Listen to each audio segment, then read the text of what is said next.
Mavericks fans, if you are a true Mavs fan for life, type MFFL in the chat. Stand up, get rowdy. I'll be reading your comments.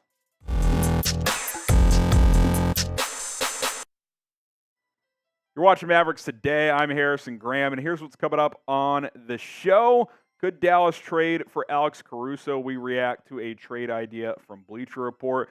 Joel Embiid, does he want out of Philadelphia? Is there any chance Dallas could get involved at some point? And are the Mavericks hesitant to trade their 2027 first-round pick that they own? All that and more coming up on this show. But let's start with Alex Caruso here. Bleacher Report dropped an article of one trade idea for every team. They had Caruso landing in Dallas. And look, you're talking about one of the best defenders in the NBA in a vacuum. I would love to have Alex Caruso on the Dallas Mavericks. He could come off the bench and play the 1 or the 2, can guard 1 through 3s. But you look at this trade idea, and I'm just like, I don't think I'm doing this. But we'll explore it. Alex Caruso to Dallas for Jaden Hardy, JaVale McGee, and a 2025 second-round pick.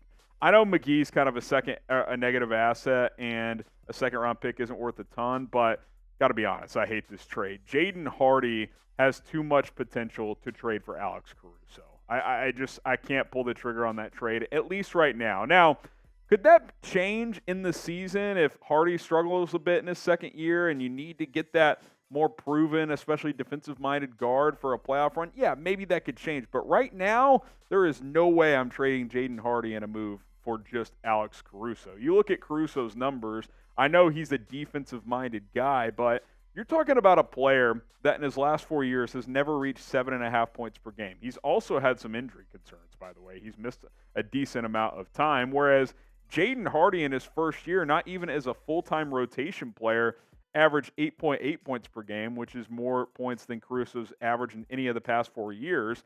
He shot over 40% from three, 44% from the field. Like, Jaden Hardy has too much potential to move for a player like Alex Caruso. I'm only considering trading Hardy if it's for a bona fide starter, if not an all-star. The potential is too massive, especially as for someone who could be a 15 to 20-point scorer in this league. And at the end of the day, yeah, defense, you got to have guys who can defend, there's no doubt. But give me the guy who could potentially score 20 points over Alex Caruso. I like Caruso. I think he would be a good fit here, but you don't want to trade Jaden Hardy for a guy who's not going to give you much scoring punch, then Hardy turns into a 20-point scorer. We're talking about getting a bona fide starter? Sure. Caruso wouldn't even start for this team. Luka and Kyrie, that's your backcourt. You're not starting Caruso with those guys. So I don't think I can make that move. I always say don't get obsessed with role players, and right now that's all Jaden Hardy is. That's all Alex Caruso is. He's not an all-star level player. So I would not pull the trigger on that trade. What do you guys think the Mavs should do with Jaden Hardy? Should they trade him for another piece? If so, type T for trade. Or would you rather keep him and see how it plays out? Again, if there's a high-level player out there that you can get with Hardy involved in a trade, like, sure, Pascal Siakam with Hardy in the deal, I would absolutely do that. But Alex Caruso, yeah, I'm going to keep Jaden Hardy and see how he pans out. Let me know what you guys think down in the comments.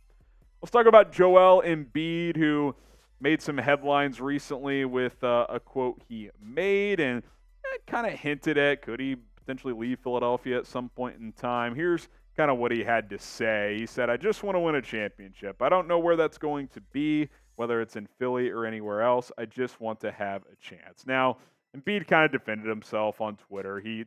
I don't think, wants to leave Philadelphia, especially not right now. And look, it's fun to think about, though, right? Like, Luka and Embiid would be a hell of a duo, and if somehow Kyrie was still here, that'd be a fun trio to see happen. But I do want to make it clear, I don't think Embiid is getting moved right now. I think Philadelphia is going to commit to this season and see how it goes. And look, he just won the MVP. I mean, you're talking about a guy who, at worst, is a top 7 player in the league. I think most people would have him top 5 or 6.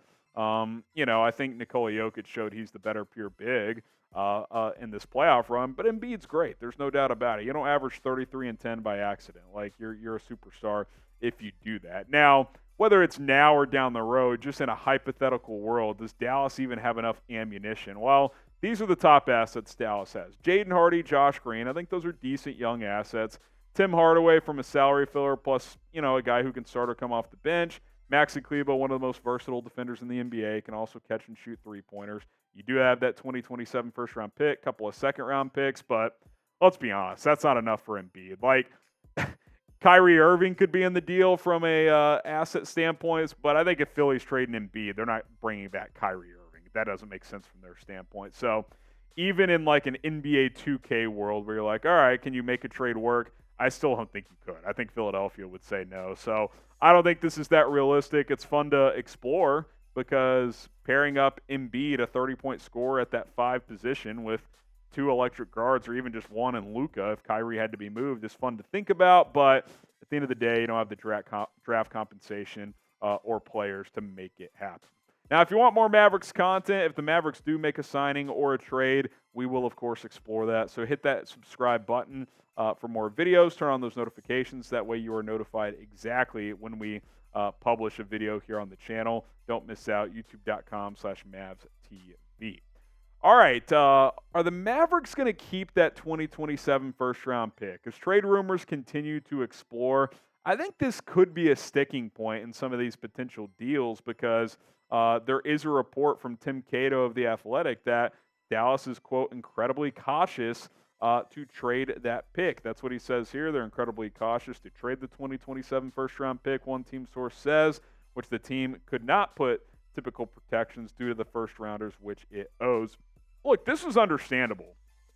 You want to maximize Luka as long as you can because if you have a couple of bad seasons here, he could request to be out. But you need to not just force a trade that trades your last first-round pick that's tradable away. Because if you trade that first-round pick away right now, you have no other first-rounders you can trade. Can't make a deal at the deadline that has a lot of value. You don't have the ammunition. So you've got to be really cautious and articulate about when you want to move that pick, which is, I think, probably why Dallas has not pulled the trigger on a couple of trade rumors that have been out there because they want to remain flexible with that pick. Now, if the right trade is there, if an all-star caliber player is there and that pick gets you over the top, you absolutely do it. But just for a role player, like I understand them not wanting to move that pick for like a Clint Capella, who's obviously a starting caliber center, but Derek Lively might be your starter in 12 or 18 months. So do you want to trade a future first to get Capella? Now, if it's for Siakam, I'm doing that. That's a totally different ballgame. But I think the Mavs need to be patient and give themselves that versatility and flexibility to use that pick in a trade later on if they want to. Now, name a player out there that's been connected to trade buzz that you would trade that pick for. Like, I wouldn't do it for Ayton. I wouldn't do it for Capella. Wouldn't do it for Bogdanovich. I would do it for Siakam. I would absolutely trade that pick in a package for Pascal Siakam. But otherwise, I'm not trading that pick for a guy who is, a mid-level starter or something like that. I would rather remain patient and see if something comes up at the NBA trade deadline. And that's kind of the note right there that I emphasize there. You got to get at least a high-level starter if you're trading that pick. If not, it's not worth it because you don't have enough picks to throw around. You're not OKC or the Knicks, and you've got 8+ first-round picks that you can move. You got one right now, one first-round pick that is tradable. So you can't just give it away at this point in time. All right, guys, appreciate everybody for tuning in to Dallas Mavericks Today. We'll be back soon with another episode, so don't miss out. And again, if you're a true Mavs fan for life, type MFFL in the comments.